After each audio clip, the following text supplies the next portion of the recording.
चलिए दोस्तों स्टार्ट करते हैं objectives of force and laws of motion.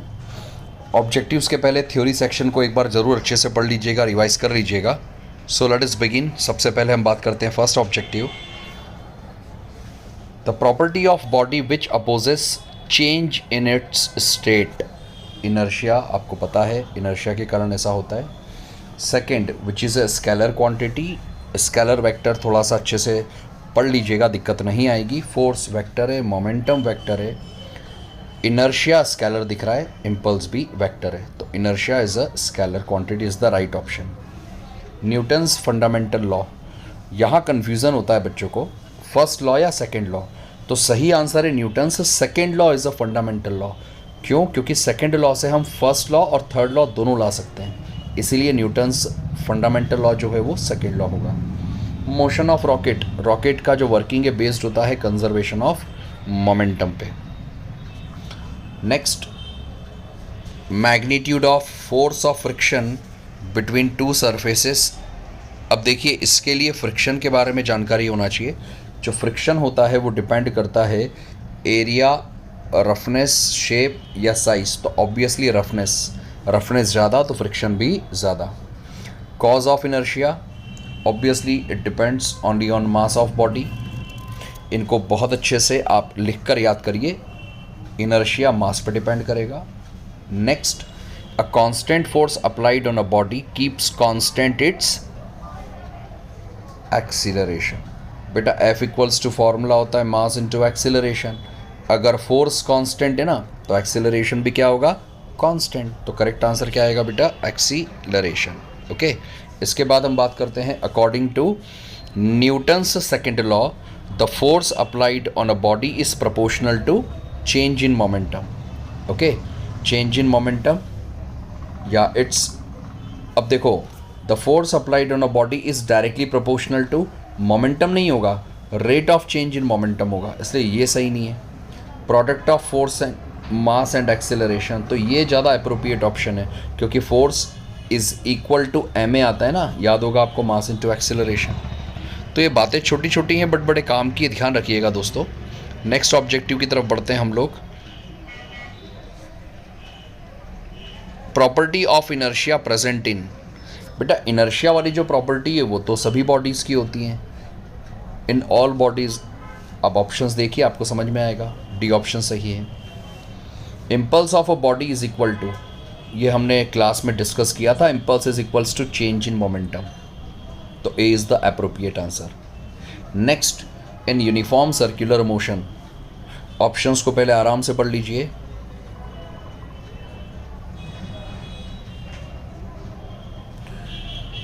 Velocity and momentum both changes, ये ऑप्शन ज़्यादा अप्रोप्रिएट है क्योंकि जब बॉडी सर्कल में घूमती है तो हर पॉइंट पर वेलोसिटी का डायरेक्शन टेंजेंशियल डायरेक्शन है, चेंज होता है, और वेलोसिटी का डायरेक्शन चेंज होगा तो वेलोसिटी चेंज होगी और साथ ही मोमेंटम भी चेंज होगा, तो b is the appropriate option. चलिए नेक्स्ट ऑब्जेक्टिव की तरफ बढ़ते हैं हम लोग। Formula of coefficient of static friction, बेटा हम सभी ने एक फार्मूला पढ़ा था, f s is equals to mu s into r, तो म्यू एस की वैल्यू क्या आएगी बेटा? F s into r, so a is the most appropriate and the correct answer. 13, the velocity of body act along tangent of path if, question को फिर से पढ़िए, the velocity of body act along the tangent of path is, बेटा अगर body circle के along जा रही है तो वेलोसिटी टेंजेंशियल डायरेक्शन में होगी, याद आ गया होगा सभी को। तो इस हिसाब से जो करेक्ट ऑप्शन है, body with uniform velocity in circular path, the body with uniform velocity. अब देखो ए ऑप्शन और बी ऑप्शन एक जैसा है, पर इसमें सही आंसर ए कब होगा पता है? जब ये ऑप्शन में गड़बड़ है थोड़ी सी, body with uniform speed in circular motion. क्यों यूनिफॉर्म स्पीड? क्योंकि स्पीड यूनिफॉर्म हो सकती है मैग्नीट्यूड वाइज, लेकिन वेलोसिटी यूनिफॉर्म नहीं हो सकती है क्योंकि उसका डायरेक्शन तो चेंज होगा ना बेटा। A body with uniform speed in circular path, ये ऑप्शन सही माना जाएगा। चलिए सिंपल सी बातें थी, अगले ऑब्जेक्टिव की तरफ बढ़ते हैं दोस्तों। मेक द करेक्ट पेयर्स, आप LHS के पहले सारे ऑप्शंस पढ़ लें, देख लें, फिर RHS के सारे वैल्यूज़ को देख के फिर मैच करेंगे तो बेटर रहेगा। तो आप देखें मोमेंटम के लिए करेक्ट मास into velocity, mass into velocity. Impulse होता है force into time, force mass into acceleration. Thrust is a kind of force, लेकिन रॉकेट के लिए थ्रस्ट की वैल्यू ये होगी delta m by delta T into you. और कोफिशिएंट ऑफ स्टैटिक फ्रिक्शन के लिए बी ऑप्शन करेक्ट और अप्रोप्रिएट है। तो आप एक बार ये लिख कर याद कर लें, थ्योरी में हमने इनको ऑलरेडी डिस्कस किया है। Make the correct pairs, unit of mass, unit of force. देखिए सब LHS में यूनिट हैं और RHS में इनकी वैल्यूज़ हैं। तो आप देखिए काफ़ी आसान है ये। Unit of mass gram, unit of force kilogram metre per second square, है ना, मास इनटू एक्सेलरेशन के हिसाब से। Unit of momentum mass into velocity, mass into velocity या न्यूटन इनटू सेकंड। कैसे बेटा, F इक्वल टू होता है ना momentum upon time, cross multiply करेंगे तो मोमेंटम आएगा फोर्स इनटू टाइम, फोर्स के लिए न्यूटन और टाइम के लिए सेकंड। और unit of friction is a unitless, no unit. तो ये भी आसान है। कहानी को आगे बढ़ाते हैं हम लोग। डायमेंशनल फार्मूला ऑफ मोमेंटम, अब ये तो आपने पहले पढ़ा है, आप याद करिएगा इसको। Force mass into acceleration, momentum mass into velocity, impulse is equals to change in momentum. Next, the magnitude of force is directly proportional to normal reaction. ये हमने फ्रिक्शन में सीखा था बेटा कि F proportional to R, F proportional to R. All frames of reference in which Newton's law hold good are inertial frames. वो frame जिसमें Newton's के सभी लॉ प्रॉपरली वैलिड होते हैं उसको बेटा हम इनर्शियल फ्रेम कहते हैं। Kinetic friction is always less than static friction. याद रखना, स्टैटिक लिमिटिंग फ्रिक्शन ज़्यादा होता है। The ratio of limiting static friction and normal reaction, बेटा F इक्वल्स टू, याद है ना, म्यू आर, या अपॉन में जाएगा तो F upon R equals to क्या हो जाएगा, म्यू। तो F by R is equals to coefficient of limiting friction. चलिए कहानी को अब आगे और बढ़ाते हैं हम लोग, अगले ऑब्जेक्टिव की तरफ बढ़ते हैं। Frictional force is independent on area of contact, या ट्रू फॉल्स में आ सकता है। याद रखना, friction force area of contact पे डिपेंड नहीं करेगा जब तक कि नॉर्मल रिएक्शन कांस्टेंट है। ये हमने थ्योरी में पढ़ा था। 1 न्यूटन और डाइन में relation, 1 newton is 10 to the power 5 dyne. Inertia of body depends only on mass. Newton's first law of motion is a law of inertia, ये भी बिल्कुल सिंपल है। Force vector quantity, impulse vector quantity. Newton's first law is a basic law, fundamental से यहाँ मतलब है basic. वैसे हमने ऊपर MCQ में देखा था Newton's second law is a fundamental law, और उसका लॉजिक था कि न्यूटन सेकेंड लॉ से फर्स्ट और थर्ड दोनों ला सकते हैं, इसलिए वो फंडामेंटल लॉ है। पर Newton's first law is a basic law, ये बेसिक वर्ड यहाँ ज़्यादा अप्रोप्रिएट और बेटर होगा। Next, working of rocket is based on conservation of linear momentum, conservation of linear momentum. Kinetic energy एक स्केलर क्वांटिटी है, inertia scalar quantity है। ये छोटी छोटी बातें हैं दोस्तों, ध्यान रखिएगा आप लोग। आगे की बात करें, relationship between momentum and kinetic energy. Momentum और काइनेटिक एनर्जी में रिलेशन याद रखना, ये न्यूमेरिकल्स के हिसाब भी से भी इम्पॉर्टेंट है। P इक्वल्स टू होता है √2me, P होता है √2me, P equals to √2me। P is the momentum, E is the kinetic energy. आप इसको स्क्वायरिंग करके जब चेंज करेंगे तो E इक्वल टू P²/2m भी सही है, कोई प्रॉब्लम नहीं है। तो एक ही बात है, ध्यान रखिएगा इनको। Work done by friction is always negative, ये याद रखना, it's a very very very important. Work done by friction force is always negative. Work done by conservative force not depends on the path follow by the body. देखिए ये एक बड़ा important objective माना जाता है, कंजर्वेटिव और non conservative force वाला। Conservative force वो फोर्स होता है जिसके थ्रू वर्क पाथ पे डिपेंड नहीं करता है, इनिशियल और फाइनल पॉइंट पे डिपेंड करता है।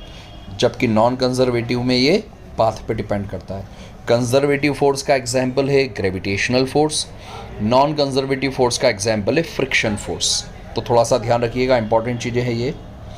Next, work done by conservative force in a close path. अभी हमने बात की क्लोज पाथ पर हमेशा ये ज़ीरो वर्क रहेगा, पाथ पे डिपेंड नहीं करेगा। क्लोज पाथ पे जो वर्क होता है वो ऑलवेज वर्क ज़ीरो होता है। 1 किलोग्राम फोर्स की ही यूनिट है। 1 किलोग्राम फोर्स की वैल्यू होती है 9.8 न्यूटन, जबकि 1 ग्राम फोर्स होता है 989। इसके बाद अगर हम आगे बढ़ते हैं तो कोफिशिएंट ऑफ फ्रिक्शन याद रखना, म्यू यूनिटलेस भी होता है और डायमेंशनलेस भी होता है। कोफिशिएंट ऑफ फ्रिक्शन जो होता है ना, वो यूनिटलेस और डायमेंशनलेस क्वांटिटी, इसका विशेष तौर पे ध्यान रखना। इसकी ना तो कोई यूनिट होगी और ना ही कोई डायमेंशनल फॉर्मूला होगा। Friction force is directly proportional to normal reaction. अभी हमने कुछ देर पहले इस बारे में बात की है। चलिए आगे की बात करते हैं, अगले ऑब्जेक्टिव की तरफ चलते हैं। Relationship between linear and angular velocity, v equals to R omega.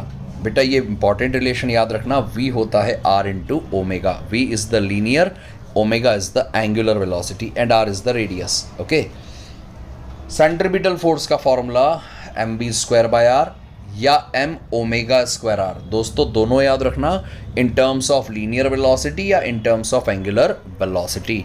mv square by R या m ओमेगा स्क्वायर आर एक ही बात है। Centrifugal force is a fictitious या सूडो, ये थोड़ा अजीब नाम लगता है सुनने में। एक्चुअली सेंट्रीफ्यूगल फोर्स रिएक्शन है सेंट्रीपिटल का, और सेंट्रीफ्यूगल फोर्स एक फिक्टिशियस, मतलब एक्चुअली सेंट्रीपिटल लगता है पर उसका रिएक्शन सेंट्रीफ्यूगल होता है। तो ये ट्रू फॉल्स में आ जाए, कभी ध्यान रखना। सेंट्रीफ्यूगल फिक्टिशियस या pseudo, yes it's a true thing. Force of friction depends on nature of surfaces, obviously अलग अलग सर्फेसेस के लिए अलग अलग फ्रिक्शन होगा। Kinetic friction is less than limiting friction, ये अभी हमने कुछ देर पहले बात की थी। टायर एंड रोड के बीच का फ्रिक्शन है म्यू। तो मैक्सिमम स्पीड का फॉर्मूला देखिए, under root mu R G, दिख रहा है आपको, under root mu R G. ये सर्कुलर पाथ पर मैक्सिमम वेलोसिटी होती है, इसका डेरिवेशन हमने किया था under root mu R G. Next, a body can not perform circular without centripetal acceleration, Next, in a circular motion, linear speed is double and radius of path is 4 times then centripetal force। बेटा ये आपको केवल घुमाने की कोशिश कर रहे हैं, दम नहीं क्वेश्चन में। mv स्क्वायर बाय आर दिया है। अब आप भी लॉजिक लगाओ, अगर वेलोसिटी को डबल कर देंगे तो 2 का स्क्वायर 4 और नीचे रेडियस को भी 4 टाइम्स कर देंगे तो बेटा 4 से 4 कैंसिल आउट हो रहा है ना, तो सेंट्रीपिटल फोर्स में तो कोई चेंज नहीं होगा, इट विल बी सेम। तो एक बार फिर से इसको पढ़ लो ऑब्जेक्टिव को और खुद की कॉपी में एक बार करके देखो, यू विल फाइंड कोई टफ नहीं है, आसान है बेटा ये। नेक्स्ट, न्यूटन्स फंडामेंटल लॉ, अभी हमने 2 बार बात कर ली है। न्यूटन्स सेकेंड लॉ बिल्कुल सही है, to every action there is equal and opposite reaction, Newton's third law के हिसाब से, ठीक है। इसके बाद Newton's second law establish relation. बेटा न्यूटन बाबा के सेकेंड लॉ में किसका रिलेशन निकला था? फोर्स और एक्सिलरेशन, याद है ना, F इक्वल्स टू मा m into A. Newton's first law is also called law of inertia. ये बार बार रिपीट हो रहे हैं क्योंकि इसी तरह के ऑब्जेक्टिव्स एग्जाम में आते हैं। मेरा constant force is applied on a body, constant acceleration, ये हमने कुछ देर पहले बात की। 2 particles of mass capital M and small m are moving in a circle of radius r and r. Their time period is same than ratio of linear velocity. देखो दोस्तों, 2 particles के masses अलग हैं, रेडियस अलग हैं, time period अगर same है तो इनकी लीनियर वेलोसिटी का क्या रेशो होगा? तो बेटा linear velocity v equals to, याद करो, r ओमेगा। r ओमेगा का फॉर्मूला याद है 2 पाई बाई टी, हाँ, ओमेगा की जगह 2π/t। तो अगर टाइम पीरियड सेम है मतलब ये वैल्यू सेम है, तो v प्रोपोर्शनल टू क्या हो गया, r। तो बस इनके रेडियस का ही रेशो वेलोसिटी का ही रेशो होगा। आई होप समझ में आ गया आपको, एक बार फिर देख लीजिए, आसान है ये। अगले ऑब्जेक्टिव की बात करते हैं। दिवाली रॉकेट इज इजेक्टिंग 50 ग्राम पर second with velocity this upward force. बेटा इतने टफ न्यूमेरिकल्स ऑब्जेक्टिव्स के फॉर्म में नहीं आएंगे, वैसे ये आसान है, इसमें दम नहीं है। हमने एक फॉर्मूला पढ़ा है F=Δm/Δt/u,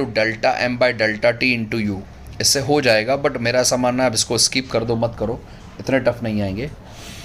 satellite is moving in a circular path around a planet. Centripetal force कहाँ से मिलेगा सैटेलाइट को, तो ग्रेविटेशनल फोर्स से मिलेगा बेटा। कहाँ से मिलेगा, ग्रेविटेशनल फोर्स से मिलेगा। Next, the angle between velocity and acceleration in a circular path. ये बड़ा इंपॉर्टेंट ऑब्जेक्टिव है बेटा। जब बॉडी सर्कुलर पाथ पे मूव करेगी तो वेलोसिटी टेंजेंशियल होती है और एक्सिलरेशन सेंटर की तरफ होता है, तो एंगल कितने डिग्री आएगा बेटा, 90 degree. Frictional force is a non conservative force, ये मैंने कुछ देर पहले समझाया था आपको, एग्जाम्पल दिया था। अगला, direction of centripetal force is towards the centre. Okay, the rate of change of momentum is equal to force. If no force is applied on body then linear momentum is constant. Sir कैसे, अरे बेटा F=dp/dt। अगर force zero तो dp/dt भी zero, मतलब momentum का differentiation constant का मतलब मोमेंटम होगा कांस्टेंट। अगला, next, a body is revolving with uniform speed v in a circular path of radius r. Angular acceleration is 0. Angular acceleration is 0. यहाँ थोड़ा सा confusion दिख रहा है मुझे। अगर बॉडी सर्कुलर पाथ पे जा रही है तो एंगुलर एक्सीलरेशन आपसे पूछा, तो कन्फ्यूजन बच्चों को कहाँ होता है बेटा, एंगुलर एक्सीलरेशन अल्फ़ा जो होता है वो होता है d/dt। अब अगर ये यूनिफॉर्म स्पीड से घूम रहा है तो इसके लिए ओमेगा भी तो कांस्टेंट होगा, और ओमेगा कांस्टेंट तो अल्फ़ा क्या आ जाएगा बेटा, 0। तो इसका ध्यान रखिएगा, ठीक। ये कुछ मेजर और मेन ऑब्जेक्टिव्स हैं जो आपको बहुत अच्छे से लिखकर तैयार करना है दोस्तों।